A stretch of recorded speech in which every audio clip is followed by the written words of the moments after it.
नमस्कार, अस्सलाम वालेकुम, आदाब। मैं हूं यूसुफ अली, आप देख रहे हैं स्टेप न्यूज़। आइए देखते हैं आज की खास खबर। प्रदीप शर्मा, नालासोपारा से शिवसेना उम्मीदवार ने दशहरा की शुभकामना के बहाने विपक्षी पार्टी पर साधा निशाना।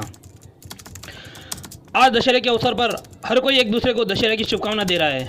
ऐसे में नालासोपारा से शिवसेना प्रत्याशी प्रदीप शर्मा ने दशहरे की शुभकामनाएं दी, लेकिन साथ ही साथ दशहरे की शुभकामना के बहाने अपने विरोधियों पर निशाना साधते हुए दहशतवादी रावण एवं भ्रष्टाचार रूपी रावण के वध हेतु चुनाव में शिवसेना को वोट देकर विजय बनाने की आह्वान किया। ज्ञात हो, प्रदीप शर्मा जिस प्रकार लोगों से सीधा संवाद साधकर अपना प्रचार कर रहे हैं, उसी प्रकार सोशल मीडिया जिसमें विशेषकर फेसबुक पर भी काफ़ी सक्रियता से प्रचार कर रहे हैं।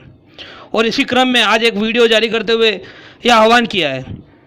आइए सुनते हैं क्या कुछ कहा प्रदीप शर्मा ने अपने वीडियो में। पहले भी प्रदीप शर्मा क्षेत्र की अलग अलग समस्याओं पर वीडियो जारी कर चुके हैं। पेश है यूसुफ अली ये स्पेशल रिपोर्ट। नमस्कार, सर्व नागरिकांना दसऱ्याच्या हार्दिक शुभेच्छा। याच दिवशी दुष्ट शक्तींवर सुष्ट शक्तींनी विजय मिळवला होता। या विजयाचे प्रतीक असलेले धनुष्यबाण तुमच्याकडे सोपवताना मला हे जाणवत आहे की पुन्हा एकदा सत्याचा विजय निश्चित आहे।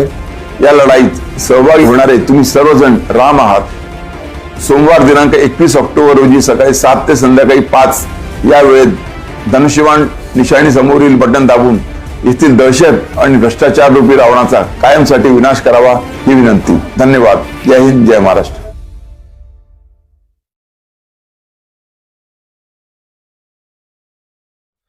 ऐसे ही और भी वीडियो को देखने के लिए चैनल को सब्सक्राइब करें, बेल आइकन को दबाएं, वीडियो को लाइक और शेयर जरूर करें।